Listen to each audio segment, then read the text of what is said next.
of things in the last couple of months. But then you start to think about what is the cost of complete loss of data in the event of, for example, a data breach.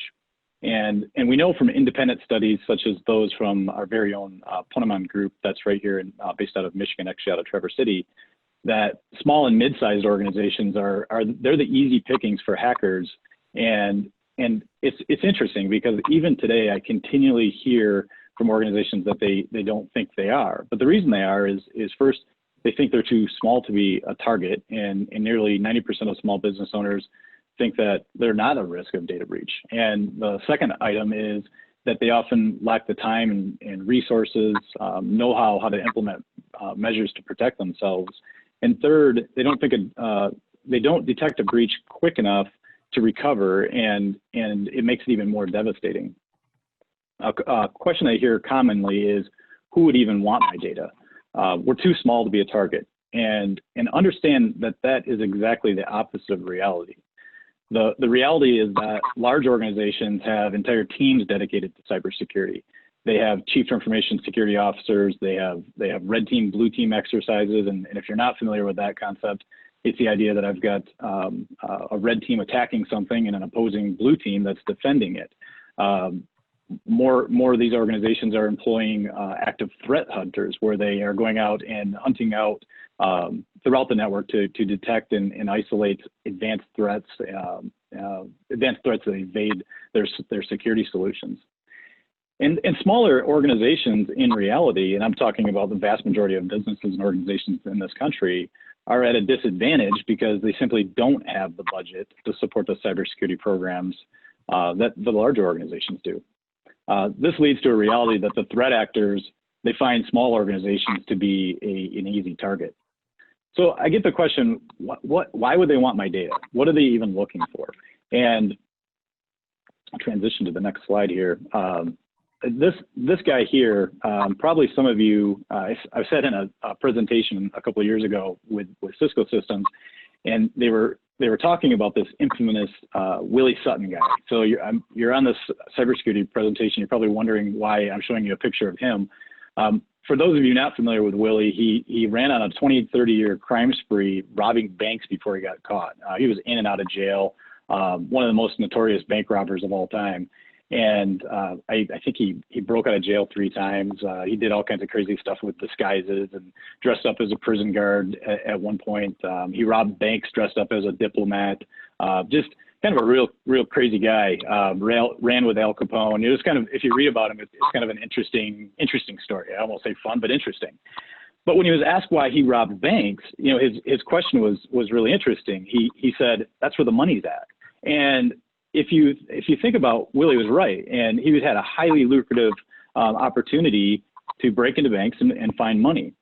And today, the landscape is very different, but the modern day criminals they're not just focused on financial institutions.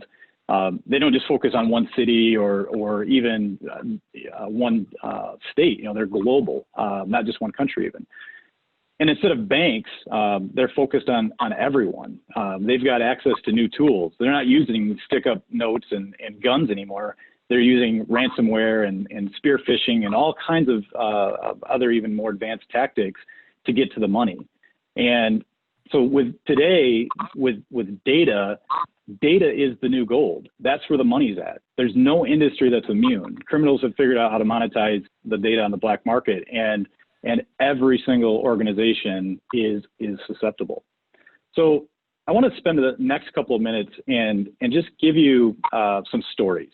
And I like stories, and I thought I'd show this little fireside campfire conversation, because it seems like this time of year, I'm one of those guys guilty. I told our moderator to make sure she prods me along if I get going on stories too much. But I love to tell stories, and I find that the way I learn, and hopefully some of you walk away is I learn from stories.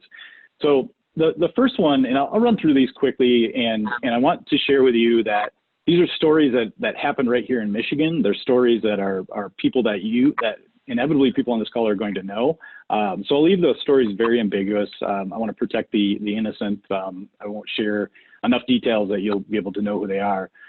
But the first story I'll talk about is a medical practice. It's 5+ specialist, multi-specialty medical practice. and they had what I called a call us when they needed them relationship with their IT provider. Their network was not proactively managed, and we got a phone call asking to come help them. And after diving in, we found out that everything on the network was encrypted. And I could spend all day literally on every story that I want to share with you, but I'm trying to give you some highlights, and then I'll give you maybe some lessons learned from each one of these examples. What was first of all is we helped get them back up and running very quickly. This story was a few years back, and the rest of them I'm going to share are recent. But I shared this one because I learned a lesson in this. We had the ability to help them recover from their backups, and we were able to get them back up and running. And we had the physician owners breathing down our neck to ask how quick we can get them back up and running. And probably like any one of us, if our businesses are down, we need to get back up and running quickly. So we jumped in and got them back up and running. And after it was all said and done, I was chastised for not preserving the evidence. So that was a real good lesson, is that every one of these situations is a crime scene, and we need to make sure that we protect and preserve the integrity of the crime scene. I had the example given to me, if that somebody had been shot, God forbid, that they would have wrapped the entire place in yellow tape and nobody would be let in or out of the building. And that's a really good visual to think about, that if you do have a security event in your organization, you do need to treat it like a crime scene. And some of the other panelists will talk more about that. But the other lesson learned is that they had given access to their electronic health record system through their multifunction machine. They had default passwords on it from their copy machine company, and ultimately what happened was the threat actor, the attack vector was through their multifunction machine to their electronic health record system, and the threat actor had complete access to the entire network. I've got a couple other ones, and maybe I'll just pick a couple of highlights because I want to make sure we leave time for all the other panelists. And like I said, I've got stories for days. Another one was a business with about 25, 30 employees, and they had email compromise. They didn't find out about it, and unfortunately, until it was too late. This was an organization, after we started working with them, we found out that prior to this, the leadership really didn't, they kind of despised passwords and security because they found it as a hindrance. The email compromise turned into, it was the CFO's email that had been compromised, and had received an email that she thought was from the CEO, it appeared to be, and asking to wire $10,000 to an account. And in this particular business, that wasn't a really that unusual thing. So the CFO wired the money, and unfortunately, it was too late after they figured it out. They didn't have multi-factor authentication in place. They didn't have strong security in place, or passwords and security in place. So there's a lot of lessons for this organization learned. Another example is a manufacturing company. They had a complete outage. Everything was completely encrypted. It was a ransomware event. And again, we got the phone call, asked them to come help. We got diving around. We found out that their existing IT company wasn't doing anything that they said they were. In fact, they had a brand new network attached storage, and NAS sitting on the network cabinet. And the owner of the firm had been under the understanding that everything was being backed up. They did not have appropriate backups in place, and the backups, even some backup equipment they had bought, had never been installed. So the lessons learned there is just really, double checking the people that are doing the work. And I'm sensitive to time here. I'm probably going to not have enough time to go through all these stories that I've got, but I want to leave you with a story about recently 2 CPA firms, because relevant to the industry. Of course, the Michigan CPA Association sponsoring this. I want to talk about 2 CPA firms. In both cases, tax returns had been changed. We were called in to help with these. And in one case, they found out only because the IRS contacted them and they said, you've got hundreds of tax returns that have been compromised and changed and altered. They didn't know that had happened. In the other case, they found out because the assistant to one of the principals was noticing that the mouse was moving on his screen, and he wasn't sitting at his desk. And in both of these cases, RDP, the remote desktop protocol, was the culprit in both of these cases. Widely used, and still to this day, but it's a very common attack vector. So like I said, I've got stories for days, and hopefully I didn't put anybody to sleep. I spared you some of the stories. But I want to end my time and just talk about what are some of the issues. The first one is that I run into is just a lack of concern and lack of involvement of owners and leaders in IT issues, the potential and not understanding the potential impact on the business. I tell every business leader, owner, CEO, you have got to understand that your you-know-what is on the line. When things go sideways, they're not going to call the person that was responsible for IT. They're going to call you. When the press shows up, which one of our panelists is going to talk about, when the press shows up, they're not showing up to talk to one of your employees. They're showing up to talk to you. One of the examples I had that I didn't have enough time to talk about was a HIPAA-related issue. And if you are a regulated organization, the nightmare even becomes even bigger. So I can't stress enough the importance of leadership, of owners and executives getting involved in these conversations. I can't tell you how many times I've had owners tell me, somebody else is handling that. I don't have the time to get involved in IT.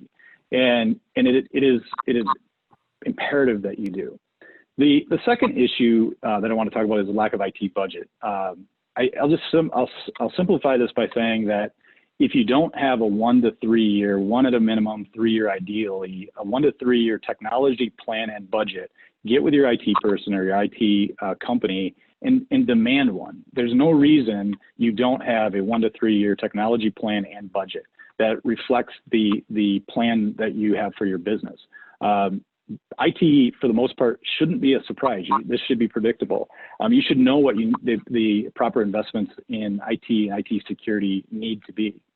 The third item is a lack of planning and coordination with key stakeholders. We're going to talk about, and I love that this panel's got legal, insurance, public relations. I talk about a cyber task force, and I refer to this as your cyber team. You need to have that team, and you need to have those conversations with that team before you have an event. One of the stories, again, that I ran out of time, didn't get to tell you, was a president of a company that called that has a couple hundred employees, and they called. I had the call transferred to me, and I talked to the gentleman, and first time I'd ever talked to him or met him on a Monday morning at 8 o'clock, and he says that, and by the way, they had an internal IT department. Everything was encrypted. And I said to him, hang up, call your attorney, establish attorney-client privilege, call your insurance provider, your cyber liability policy provider, and then call me back. And he did that. Couldn't get a hold of he got a hold of his attorney, and his attorney said, we don't deal with cyber-related issues. That is not the time to find that out or to have that conversation. Called his insurance agent, who didn't get back with him for 2 days. So in the meantime, we got our team involved, and there was a lot of duplication and unnecessary costs because they didn't have that conversation before they had an event. The fourth item, is just a lack of awareness and understanding of the security posture.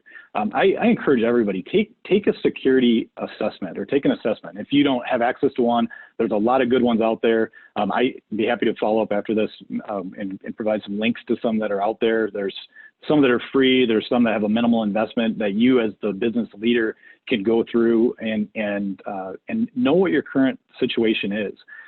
Establish the mindset of pre-breach preparedness. This is a term that I use often. Stop thinking about if it's going to happen and statistically understand that it's likely that it will happen. I always it's an old quote from 2012. Former director of the FBI, Robert Mueller, said, "I'm convinced that there are only two types of companies, those that have been hacked and those that will be, and even they are converging into one category, companies that have been hacked and will be hacked again." So I really need to stress with everybody to just take on that mindset of okay, when it happens, how am I prepared? And that leads me to number 5, which is having a plan. I encourage you to adopt a framework. If you're a regulated organization, so if you're HIPAA regulated or the NIST regulations, manufacturing's got a huge one that's coming out that's going to blindside so many organizations, called the Cybersecurity Maturity Model Certification, CMMC. That's happening starting this summer, and I can't tell you how many organizations don't even know it's coming.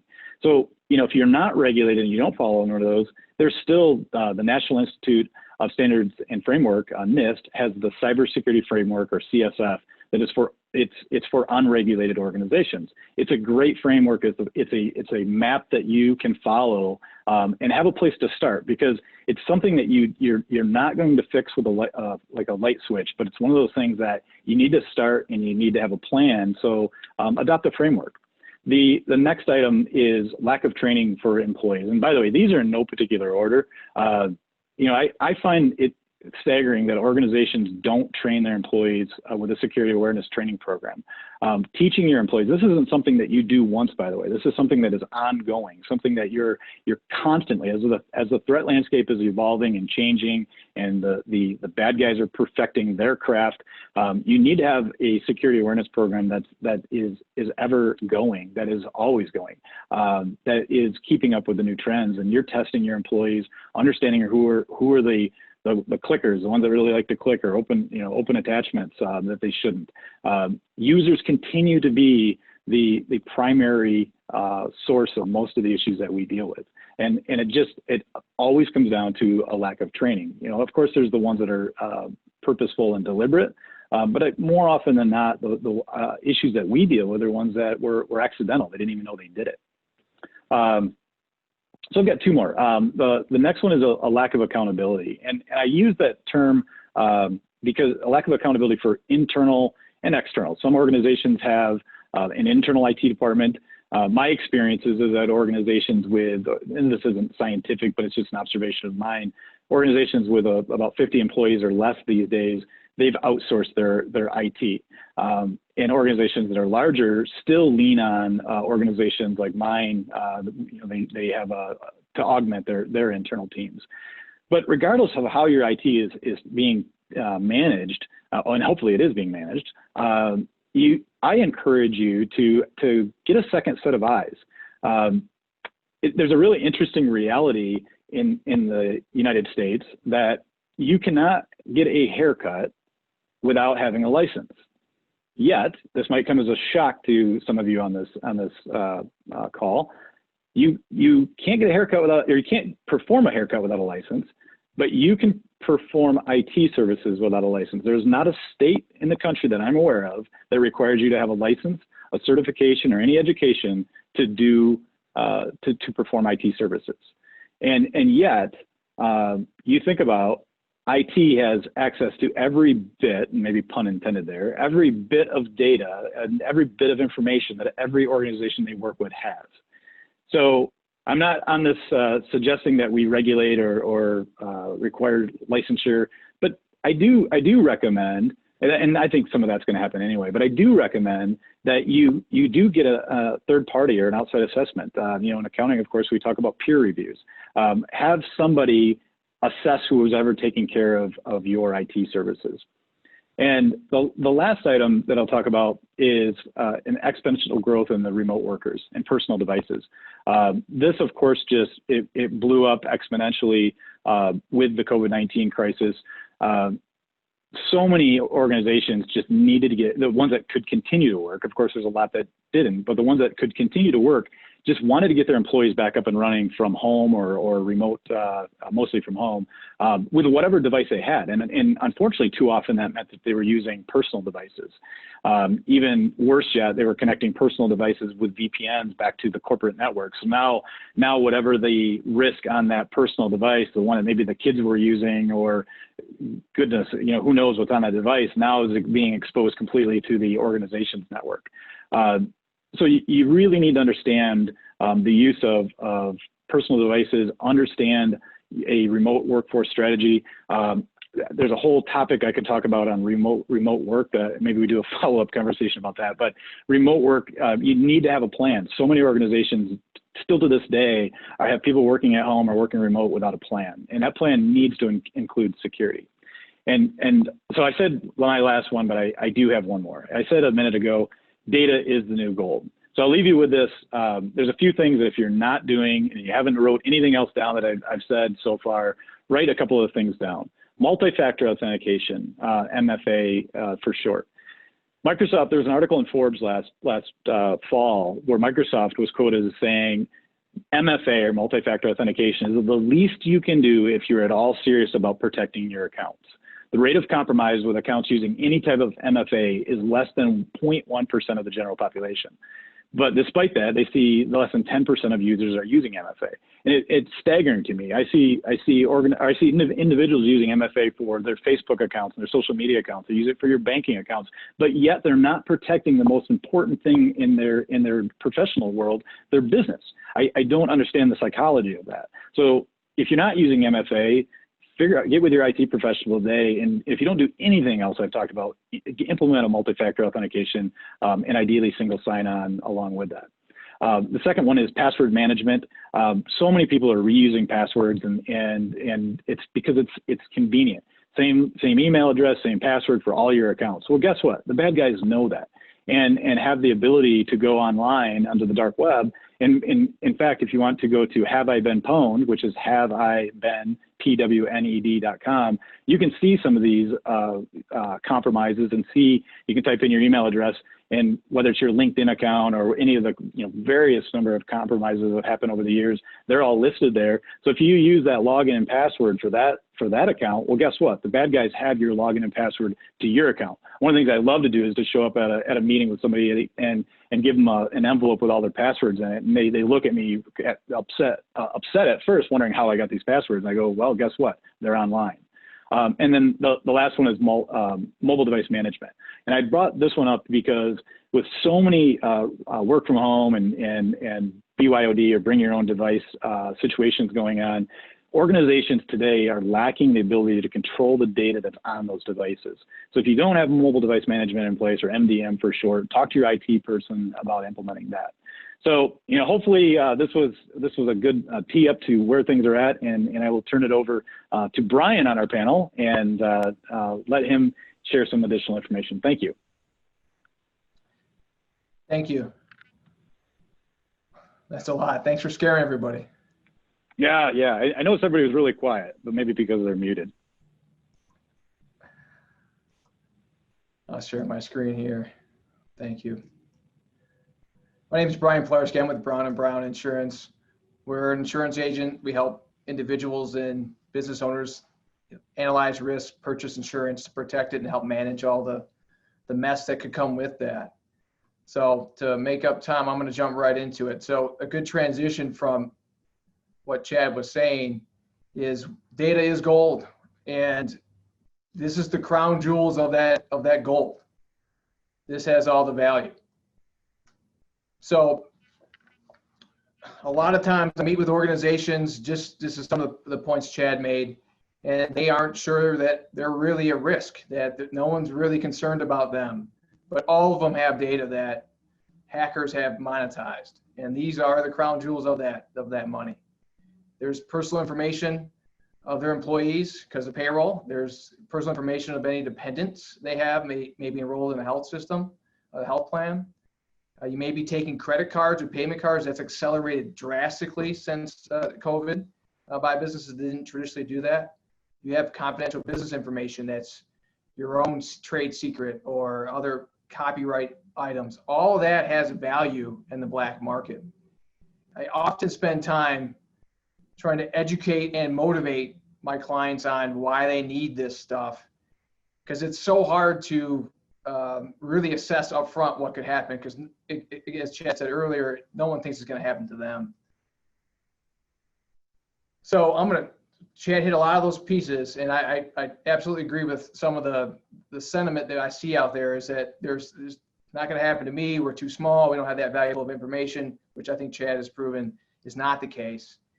So if you do decide to buy insurance, what does insurance cover? What do I get for that? What should I have? What should I look for in an insurance policy?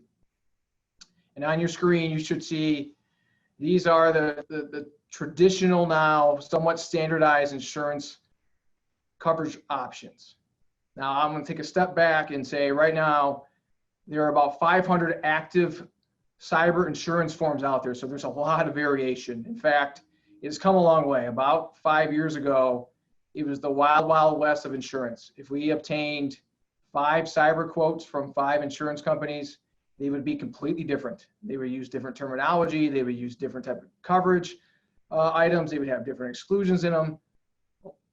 luckily for all of us, including most important, the business owner looking for protection, it's starting to become more standardized. And this, what you see on the screen, is what most insurance policies now offer. There's really two components. You see the word privacy liability. That is your third party exposure, your requirement to others outside of your organization. So you've all heard about the Target, breach. You heard about Home Depot. You've heard about these major companies, and you may have received letters from them. You may have received many letters from many different organizations. They are required by various federal and state laws to provide that notice. It is obviously not good for business and the reputation to do that, but they must do that. There are safeguards in place. There's a cost to do that. That's where this insurance would pay for that. They would pay for notification. You have to pay for credit monitoring. This insurance pays for that. The data breach expenses. So Chad talked earlier, if you lose all your data, there's a significant cost to that. And you might not be able to operate. You may not be able to conduct business. You may lose clients. You may have to hire an attorney. You might have to hire a PR. And we have those professionals here that talk more about their side. There's money for that in an insurance policy.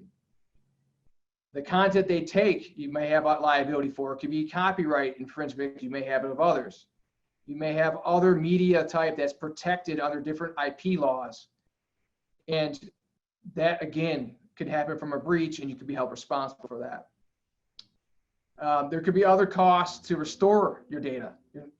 So it's not, you may have it all in backup, but there's a cost to do that. You're going to have to hire somebody like Chad or the firm that you have now. They're going to have to spend the time to gather your stuff from backup. There's a cost to all of this. The idea of a cyber insurance policy is to provide money to do this so the business can continue.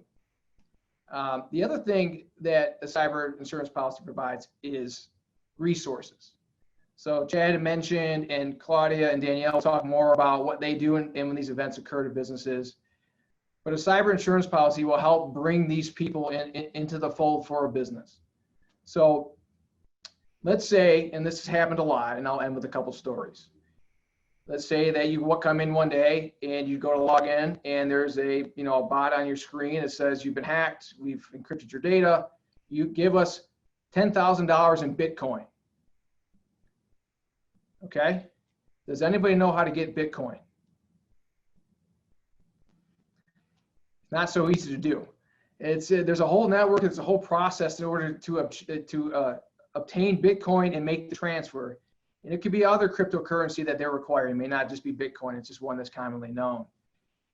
Just by way, there is a Bitcoin place, a facility you can go to in Pontiac, Michigan. And I've been there, and I've seen somebody bring $38,000 cash into this place in Pontiac and convert it, and there's a process to convert to Bitcoin. You don't want to be doing that. A cyber insurance policy and the plan that Chad recommended and that Claudia and Danielle would recommend, a cyber insurance policy will help orchestrate this and ensure the transaction happens. So I'm just going to so this is what you see on the screen about insurance. And I'm trying to speed up to make up for time here. Let me just tell a few stories. For a long time, most businesses thought, like Chad thought, that it's not going to happen to me. We don't have credit card information. We don't have health records, really. There's no value in the data we have. And my job to educate and motivate them to understand there's a significant risk. You can't really quantify what it is. For a small amount of money, you can transfer that risk to an insurance company, and they can provide you millions of dollars of coverage. So a general goal of risk management is ensure the risk you can afford to retain and transfer the risk you can't afford to retain. So you can't afford to retain millions and millions of unknown expenses from a cyber breach. So for a small amount of premium, you can transfer it to an insurance carrier and get the resources with it. So back to my story. And then all of a sudden, about 2 years ago, I almost gave up on the idea of cyber. I had probably about 20% of my client base purchasing it. Many had said, it's not a big deal. It's not a big deal. We have an IT firm. We have a guy that does that. We have a firewall. And all of a sudden, the ransomware started happening. And businesses couldn't operate. And that happened again and again and again. So almost the number one attack we're seeing from our client base is ransomware on small to medium-sized organizations. And that is it, where they literally shut you down. The next thing that Chad talked about, I want to leave you with, is that cyber doesn't really have a meaning. Cyber is a connecting term.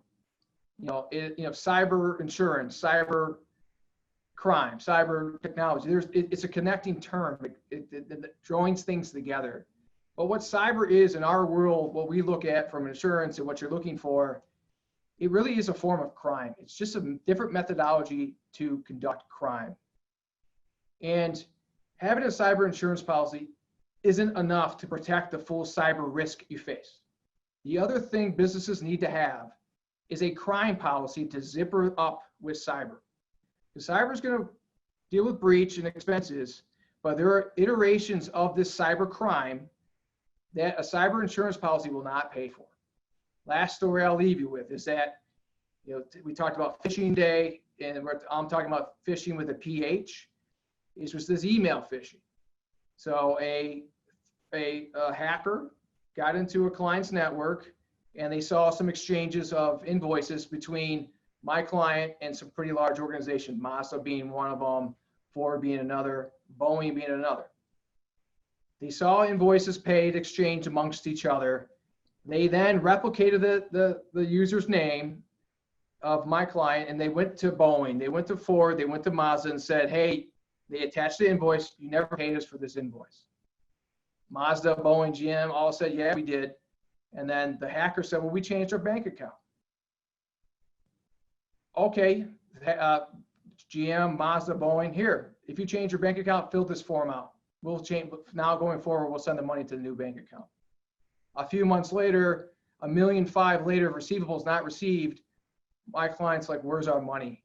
All three of those large customers says, we already paid you. Here's our evidence that was paid.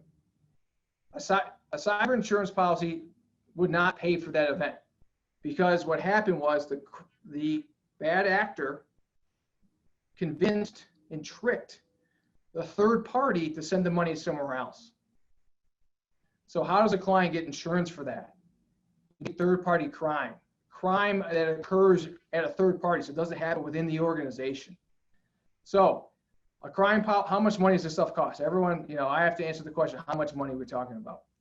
A cyber insurance policy is based on revenue and industry. It's the main basis of it. You're looking at $1,000 to a lot of money. The larger the sales, and the larger, the more the target of the data. Your banks and hospitals pay a lot more than a manufacturing or accounting firm would pay. So the next is, how much is a crime insurance for them to zipper up? You need a few different factors in there.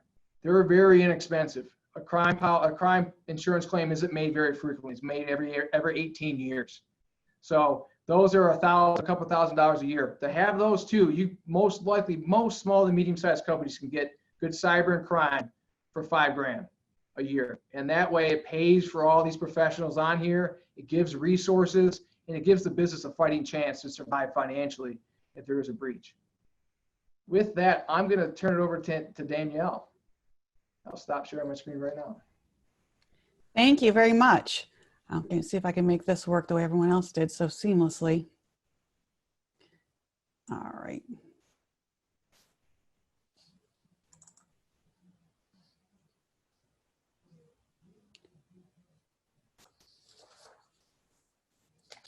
All right, good afternoon. My name is Danielle Benninger, and I'm going to talk about the public relations aspect and what happens when a crisis hits, the calm before the crisis. A crisis will be a surprise, but how you respond to it shouldn't be. Know what will happen. Sadly, most organizations will experience a crisis of some kind at some point. Today, we're focusing on cyber attacks, but the crisis could also be the injury of a worker, the death of a board member, a negative review, a failed event, or the fall of stock prices. You mitigate by being prepared. The only defense is a strong offense. You'll need to be ready to identify the problem, review what went wrong and how you'll rectify it, and then respond to your clients and the public. Most organizations will be judged on how they respond to an attack versus the fact that they were attacked in the first place. Think about that again. It's a very strong statement. So Crisis Management 101. First, you need to choose a PR crisis communication team before you need them. This is sort of the public relations insurance side of things. They need to be trained. It's extremely helpful getting your team comfortable being interviewed, no matter what the platform is. It allows everyone to practice being interviewed, boiling down their message, watching things like ad-libbing, and hopefully reducing how many times filler words like are used. Educate all employees on how to respond, or more importantly, how not to respond. With social media, this is so much more important than you think because everyone with a computer or a smartphone now has a paved way to the world. Misinformation, information that comes with liability, and just plain opinions and speculation when coming from an employee can be disastrous, even if your employees have the best intentions. And with everyone working from home, I think we know that.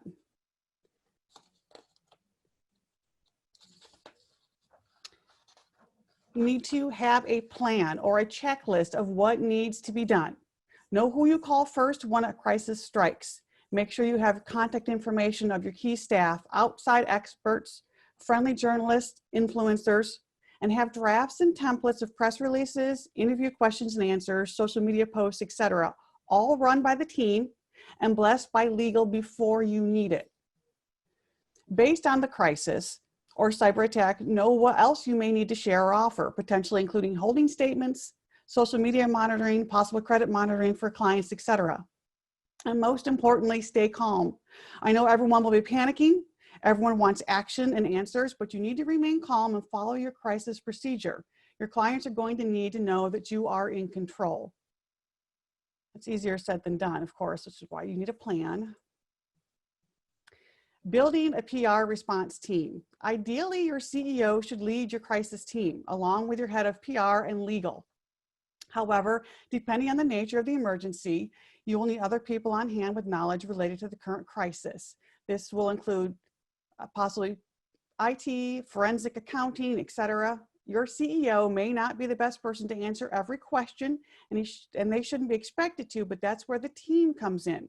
Not all the people on your crisis team will need to be front and center, but each has a specific perspective and specific knowledge. Everyone speaking for your company needs appropriate media training, and I'm touching on this again because it's very important. It shows how you use words, tone, and body language to deliver your message and develop confidence in public speaking. A crisis isn't a marketing opportunity. Your response is about protecting your reputation. The last thing clients need when they already feel vulnerable because of a cyber attack, hypothetically through your firm, is a sales pitch of any kind. By being upfront and working on behalf of your clients during a crisis, you'll inadvertently be building your brand. This should not be a springboard to a new marketing campaign. This is clients first. What to say? Keep it factual and never speculate. It's okay if you don't have all the answers, but it's important to acknowledge the questions and let people know you will follow up. Be honest. Always tell the truth, because if you hide your mistakes, you will be found out and your brand and reputation will be damaged. Your clients need to trust you. Tell people what you are doing to rectify the situation. Let them know how you'll avoid it in the future. Although you may not have solid plans yet, your clients need to know it's a top priority. Apologize. Now, this is where I'll need to lean on legal about taking responsibility, but if possible, do it and make it genuine. Be honest and be human. Okay, that was a quick boiled down idea of what you need to do, but I hope you never need to use this information, but it's just like insurance. You need to have it so you are covered. And with that, I will toss it over to Claudia.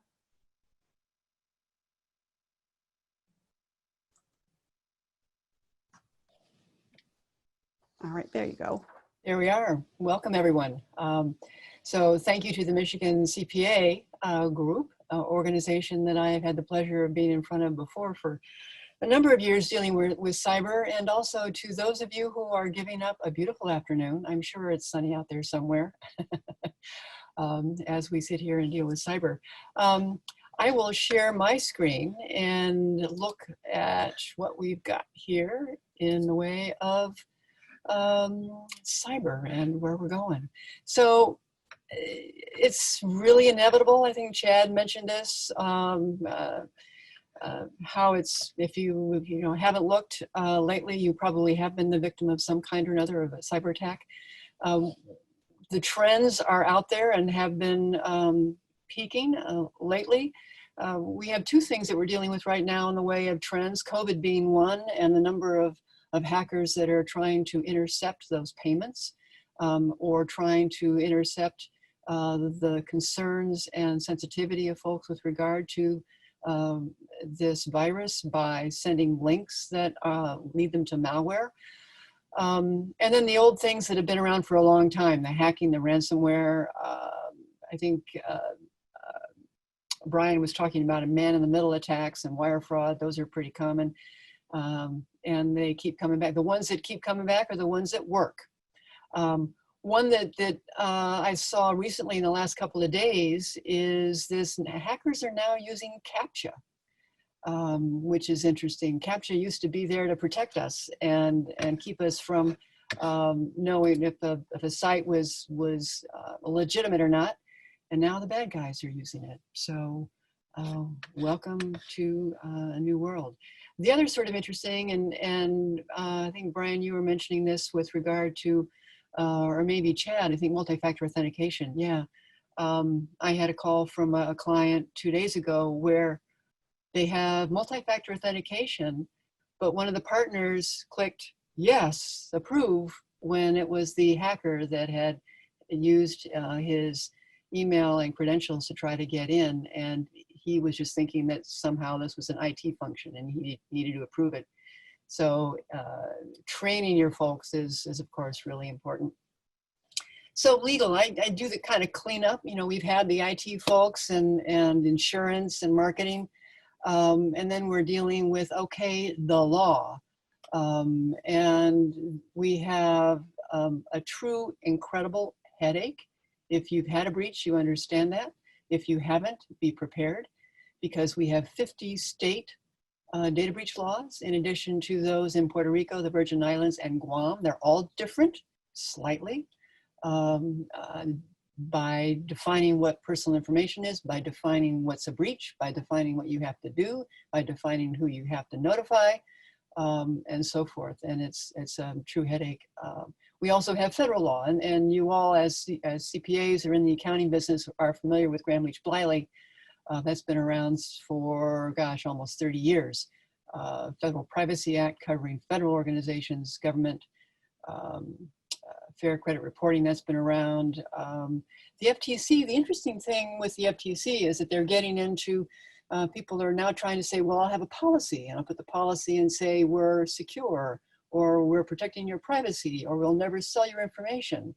Well, if that's not true, the FTC will enter in and say you have unfair and deceptive advertising, and they will come down and assess fines, penalties, and monitoring, which can be a painful process for a lot of companies.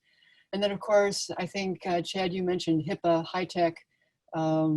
These are incredible headaches potentially if you are hacked and have your HR department that might have been breached. All of that information, PHI rather, health protected health information, and there are federal requirements there. I've recently been involved in one. We sent out 1.2 million letters nationwide dealing with HIPAA and breach, and it truly is a headache. California Consumer Privacy Act. The interesting thing here is states have their data protection laws, and this is a new one that it becomes enforcement. Enforcement starts July 1. And the unique thing about the California Consumer Privacy Act is that it can apply to you even though you are not a California company. It protects its consumers in California, and there's certain requirements. You would be a for-profit company, nonprofits are not covered. And generally consumers, not B2B, but that could change because there's protection right now through January of next year, but that could go away. And so you have to be concerned about this. This not only protects the privacy of individuals, but under the California Consumer Privacy Act, there is the ability for a private right of action, which isn't something that other state laws have. And that means individuals can sue your company in California under the CCPA if there's a data breach or if there's some non-compliance issue. So that's an important thing to remember. We also have other states that are looking to California to be close to that. And then biometrics, the kinds of things and this is big in the auto business because they're sensing eye movements and respiration rates and other kinds of things. But typically those biometric laws can nab folks too in the data area. GDPR, a lot of accounting companies have been dealing with this for some years now. That became effective in May of 2018. And that covers folks in the EU. And the thing here is that you may be, for example, and I've dealt with this with local Michigan CPA companies with a data breach, but several of their clients were located in the EU. And when there was a data breach, we had to notify, and again, a small CPA firm here in Southeast Michigan, I was notifying Finland, Germany, France, Italy, and the Netherlands, and the UK. And at least the UK was in English. Everybody else was in their native language doing translations, and those notifications were required within 72 hours of the notice of the breach. So that could be a tough one. Canada has its laws. The Data Protection Act of 2018 is the UK. They were part of the EU, as we all know, and when Brexit happened, the UK was prepared. They had filed and prepared their own laws, so that's in place. There are laws all over. We've dealt with about 135 different countries with their data breach laws when these things happen, and it's amazing that if you have a breach and you have a client or a customer in a foreign country, you got to know what that law may be in that country because there could be different kinds of things. Other thing to keep in mind is when you're moving that data. Now, it's easy to think about if you're just moving data from your location and processing a data center in, say, Nevada or California or South Dakota. But what if your processor is located in the EU or in the Philippines or in Japan or some other location? The transfer of that data is covered by international data transfer laws, and that can have a huge impact that you need to know. Here's an interesting one. These folks, what do they have in common? They all use the same entertainment law firm in New York that was hacked. And Rebel, this has been going on for a couple of months now, ransomware as a service, and demanded $42 million. It's pretty quiet right now. We don't know what's happened, but they threatened to put all the very confidential information of these very famous folks open on the internet and available for all to see. And lots of information at this point has been shared. So what do we do when this happens? And assuming that you may be getting the call from a customer, or it may happen to you yourself. I think Chad mentioned this, or Brian mentioned this, Danielle did too, the plan. If you don't have an incident response plan, do yourself a favor and think about getting that put together right away. Because when it happens, you're going to need to move very quickly, and you need to know what to do and in the right order. Now, I have here is immediately notify experienced cyber and privacy counsel, and that's not meant, I'll answer the phone, and I have 24/7, these things come in, But if that attorney does not know what she or he is doing in this area, it can have a major, major impact on not only if you have insurance, the recovery or reimbursement, but also your legal liability along the way, because experienced counsel will notify the broker to help you with that coverage issue. Not necessarily calling the insurance company and filing a claim yet, because you may not have a legitimate claim. So talk to that broker and find out what that coverage is. Cyber counsel is not going to be reimbursed for looking at your policy. Cyber counsel is going to be reimbursed for helping you with the breach and giving you counsel on what to do. Forensic preservation. Now, Chad mentioned the issue of you're not having to be licensed to be an IT person, but I can tell you that a private investigator license is really important, an important thing to have in Michigan in particular, because that will preserve privilege when attorney-client privilege may not be there. And I say that because having a licensed PI investigative forensic team on your side can preserve that discovery period when you're not having a breach and you want to do the right thing and you need to do an assessment, you need to do an audit, you're trying to assess the risk of your organization. Having that PI privilege can help you. And I mention that because there was a case just a couple of days ago, the Capital One breach, where the court held that Mandiant, which is a huge, huge IT forensic company, their forensic report was discoverable because they did not have the forensic work was done not in anticipation of litigation. And again, that's where your cyber counsel can be helpful, because the cyber counsel will retain the forensic people to do the preservation, and you will have attorney-client privilege for that investigative report, which is really important. So you got to identify what has been impacted, what systems, and the relevant law enforcement. I've had situations where the client, in fear, called the state police and the FBI before calling me. Now, in that instance, it can be, we have this vision of yellow crime tape, perhaps covering the crime scene. Same thing happens in a cyber situation, where if you're calling the state police or the FBI and those folks come in, they will take away the whole server. And you may not have access to that information. You may not be able to get to it. So the idea, and we've done this many times and have the cooperation of the FBI and state police in doing it, where the forensic team comes in, does the proper forensic preservation, so you have access to data. And then if the FBI or state police need to be involved, then you can call them. Determine what is involved before you bring in enforcement.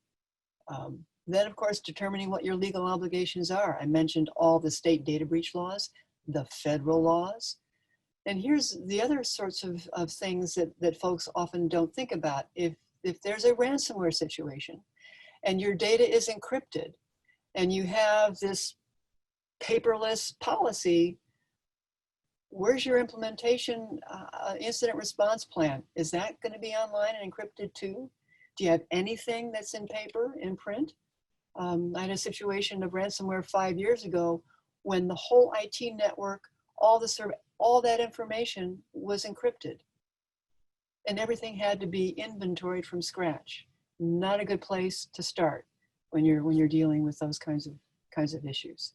And contracts. If those contracts are all encrypted, and here's the lawyer coming out, you may have legal obligations under the contract that have nothing to do with state data breach laws or nothing to do with federal laws, but have everything to do with what you are supposed to do or notify, or your client to do and notify when there's a data breach. And sometimes those triggers, some folks don't look at those legal obligations very carefully, and you may have notification requirements in 24 hours or 36 hours or 72 hours. So not a whole lot of time. And Danielle, this is really, fun types of marketing. I pulled this off a website it was probably a year and a half ago now, where Toyota had a breach, and they said that, you know, we'll apologize, will thoroughly implement information security measures at dealers in the entire Toyota group. Like, okay, so you hadn't done that yet? The things you don't want to say, right? And here is another one of my favorites. This was a year plus ago in February of 2019, where Arizona Beverage was breached. They didn't have a spokesperson, obviously. The press got a hold of someone who was willing to talk, familiar with the matter, and they went on and said, okay, it's effectively shutting down sales. The backups didn't work. The company's throwing money at the problem. We're losing millions of dollars a day in sales. And I don't know if I can repeat the last line on a webinar, but there you are. That's not the message you want to send to your customers. So get your spokesperson in place.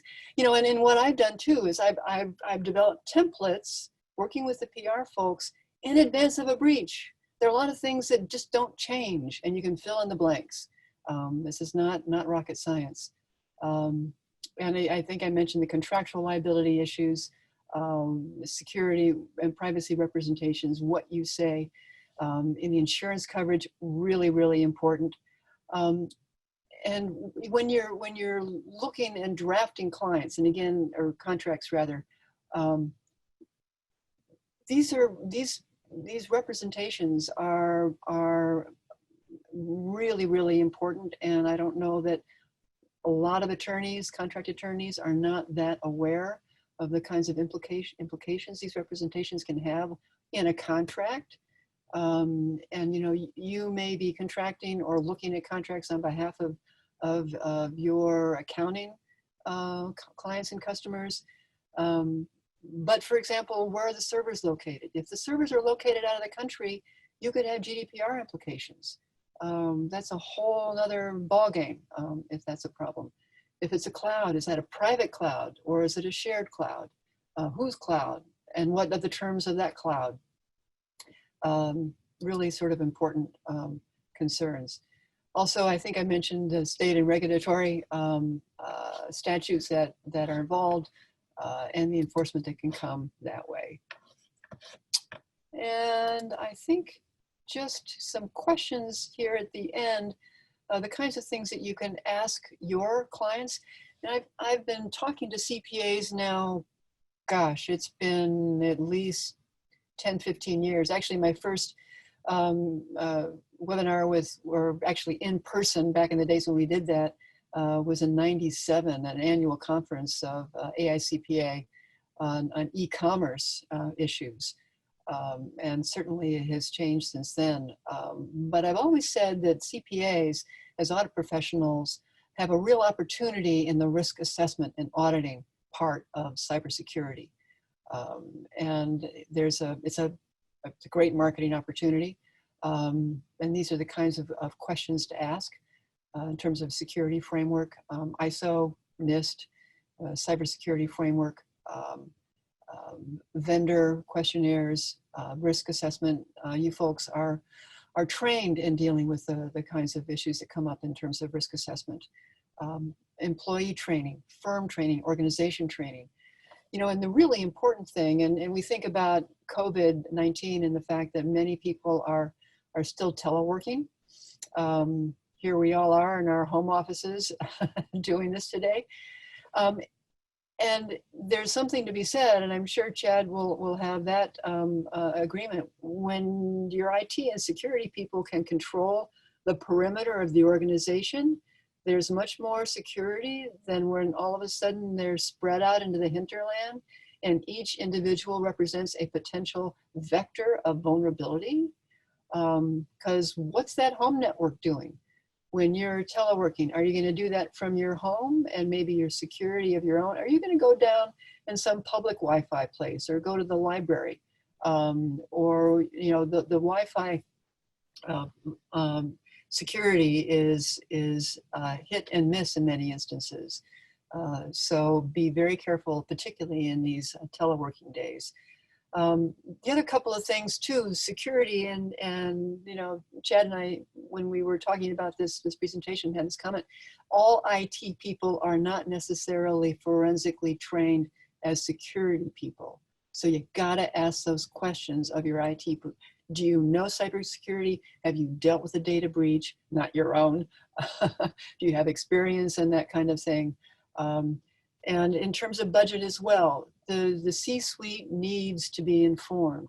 IT and forensic preservation, but IT should have a seat at the board level, either as the security officer, a CISO, some sort of board level. It should not be a line item budget that's subject to CFO, yay or nay. Security can be the whole reputation and the whole viability of the company. Really, really critical. And of course, again, and it needs repeating always, is that incident response plan. You gotta have one, you gotta be prepared. So again, having cyber insurance, elements of physical security, who can get into your office? You know, it's not just about a firewall, but who can get into your office and wander around and look at desktops? Or do you have folks that, do their desktops time out? Are they just left on all day? When people go to lunch, are you being careful about that kind of security? Important things to ask. So I will stop there. I think we have opportunities for questions at this point through either the chat function or anything else. So I throw it back to our moderator. Thank you. Thank you, all of you. That was a phenomenal presentation, just covering a lot of really, really good aspects. I especially loved your last point, Claudia, because that actually made me think of our business. Do we actually have hard copies that aren't saved that could get locked if we, for some reason, couldn't get into our network, which is very important. So one question that we had come in that I was kind of curious on, that someone asked, how would you make sure you find a licensed IT professional that is the proper person you should be asking for or hiring to look over your firm? Since it's not really like a CPA, you can go search the state database and find one. So I think that's actually a very good point. So that might be more, yeah. Chad. Rebecca, I can take that question. The reality is that I'm not aware of any states that currently require licensure. I am aware, I think it's Louisiana that is, just reading yesterday, is in the process of passing some requirement for, the term is managed service provider is predominantly the term used, stands for managed IT service provider, or MSP. There is not a requirement for any, matter of fact, there isn't a license. That's the reality. That is back to the point of, in my presentation where I was talking about getting a third party. And you know, just like I always ask the question, how do you find your CPA? How do you find your attorney? It's usually talking to people that you know and trust, that have professionals in their world that they know and trust. I would welcome somebody into any one of my clients as a you know, a peer to come in and assess or audit any of my clients. And I would tell anybody on this call that if your IT department, if you have internal, or if your IT provider isn't comfortable letting another firm come in and do an assessment, I would ask why. You know, that's really the reality today, and lesson or until some kind of licensure or certifications are required. Yeah, and I would say that there are folks out there that their marketing department's really good at touting their abilities, but you know, sometimes marketing can overstate the chops of the group they're marketing. Marketing professionals being very good at what they do. Exactly. So it's the questions to ask are really important. Like, give us some referrals. Okay. That's something that you can always ask. Have you done this before? And with whom? And if they don't have any referrals or can't list any experience, I wouldn't touch them. Got it. No, that's very good advice. Another question, this one might be more tailored for you, Danielle. On the side of public relations, how do you control, or what kind of training should businesses be putting out to their employees, or how should those meetings occur to teach them that when a crisis happens, how do you keep this from spreading on social media, or having an employee post something online that might be detrimental, you know, saying we can't all get in the network today, where it might just be some random person, but now we have the issue of this is getting out to our suppliers and our customers and our shareholders, and it has a bigger impact than they think. Well, and you can all attest to it. Sadly, that will probably still happen because people they're human.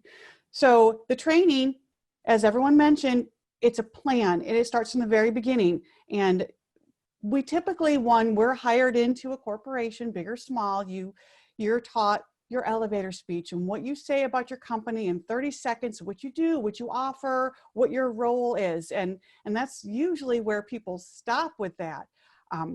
You do need to continue to have, whether they're in office, lunch and learns like this. I've done that in firms that I've worked at as an employee and helped with, where you're going over crisis plans, depending on what type of a organization you are, and you role play it and teach the importance to everybody about what their voice is. And the fact is that no matter where you are on that payroll, your voice is as strong one. And you can see from that clip that Claudia showed about it being a you-know-what show, that gets out there, and that's what you remember. And that is not the marketing plan you want. So it's repetition. It is an open communication plan with your employees. Not everybody is privy to the same amount of information. And sometimes I think that may give employees a false platform to speak. So you need to make sure they're aware when they sign on the dotted line, what they're legally allowed to say, what they're not allowed to say. And even if they say something to their, to their spouse or to their neighbor about what's going on, how that gets out there. And so it's a repetitive plan. You need to role play. If you don't have a large marketing budget, your smartphone is a beautiful thing. You can put that up and you can record questions and answers and let people see what it feels like to be interviewed and how things get pulled out of you, maybe unwillingly, and what you're supposed to say. And for each individual crisis, they need to know what that is, whether it is a cyber attack, whether it was an accident with one of your trucks, whether it was, a fire, whatever it is, there should be some plans. And like Claudia said, these things have already gone through your chain. You've got templates that have been pre-approved so that you kind of have a guideline where to go, and they're hopefully not all locked up in a computer. You have the telephone numbers. If this gets out and it's somebody lower on your food chain that figures out what's going on, they need to know who to contact. Same thing happens. It's cyclical, so they all kind of need to be connected, and it's repetitive practice and letting people know that they all have a role, and hopefully they won't, you've vetted people enough that you don't end up with anyone running away with the train. Yeah, Rebecca, and if I may just add to that too, it's important to have a professional like Danielle that's familiar with cybersecurity, sort of on retainer. Yes. So the incident response plan has cyber counsel, it has a marketing PR person that knows cyber, not just knows marketing, but knows cyber, and the forensic folks that know these kinds of things. So again, you're not scrambling to try to find them at the last minute. They've been pre-vetted. And the other thing, and Brian, you can weigh in on this, insurance often, they have paneled forensic and paneled attorneys. I have never been on a panel, but I've never been denied once I describe what kind of background I have, insurance companies from saying, okay, you can be cyber counsel. So it's important to work through your insurance agent and broker to know who those panel members are, so you can be prepared. Yeah, it is, and if the right cyber policy as described, they will have those professionals listed. The policy itself, if you talk to your agent now before an incident, it has a list of the name and contact of what firm is already on retainer, which one is on counsel. Same with legal breach. And I encourage clients all the time, if they already have pre-existing relationships with Danielle or Claudia or Chad, you can work with the insurance carrier to get them assigned ahead of time. So then when something does happen, you're working with your trusted team already and paid for by the insurance company, most importantly.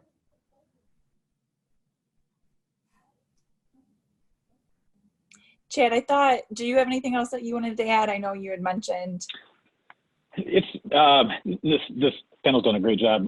One thing I'll stress that's been said a couple times, but I actually had it happen. An individual who has my contact information with a manufacturing firm is not a client, messaged me on LinkedIn, and I found that kind of interesting because I know him through somebody that we both know, and his company was compromised with ransomware. And something that most people don't think about, and a couple of panelists have said it, but I want to just emphasize and stress it, is have your key contacts printed out, because the reason this individual had messaged me through LinkedIn is because all of his contacts on his cell phone were encrypted. He didn't have any contacts.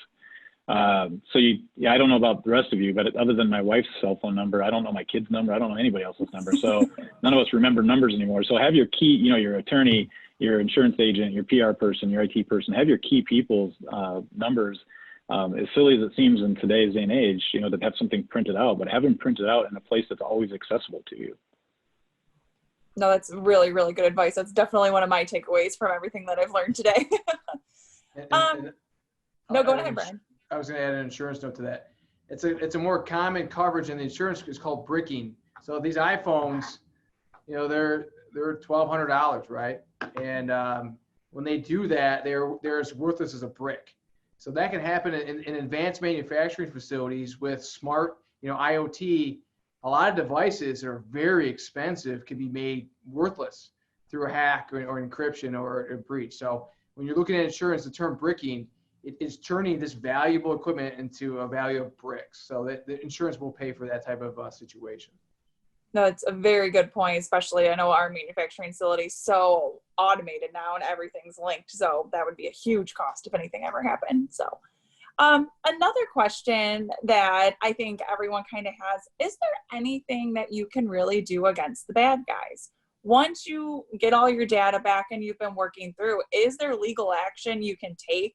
I mean, you're protecting yourself through the insurance, you have your lawyers, they're helping you, but do the bad guys ever get caught and actually pay for any of the things that they cause? Or for the most time, is it just your expense that you eat, get your information back and move on and hope it doesn't happen for at least maybe a small period of time? Yeah, I mean, some of that, and this goes into the weeds when you do this initial forensic preservation, because often, and Chad, I'm sure you'll have some comments here too, the company, the IT department is on the first line, and they're in typically a lose-lose situation. It happened on their watch, so they're feeling awful. And a lot of times the IT people will go in and delete everything, trying to clean it up.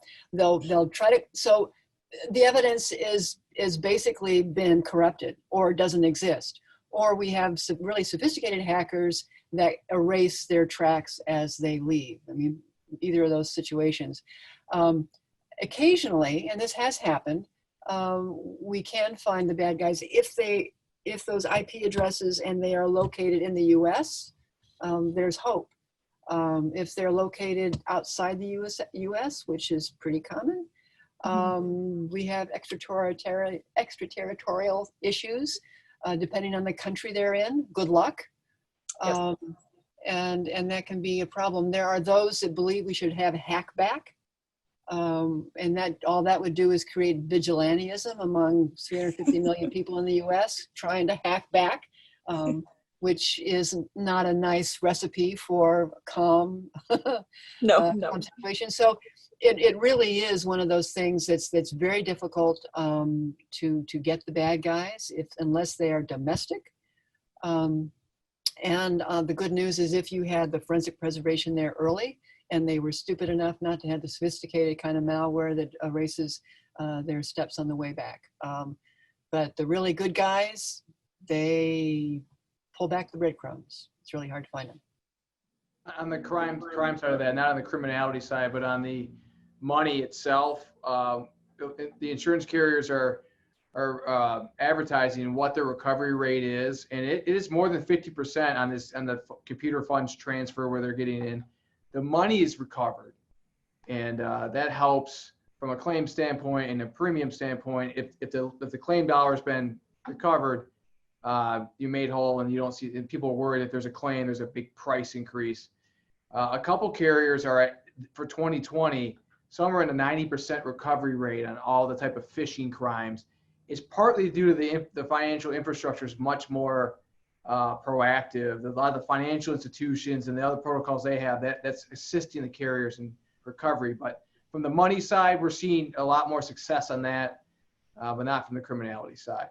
Yeah, and to your point, Brian, it's really important if you have any kind of wire fraud monkeying around, no immediate notification. I mean, that's just so critical within an hour if you can.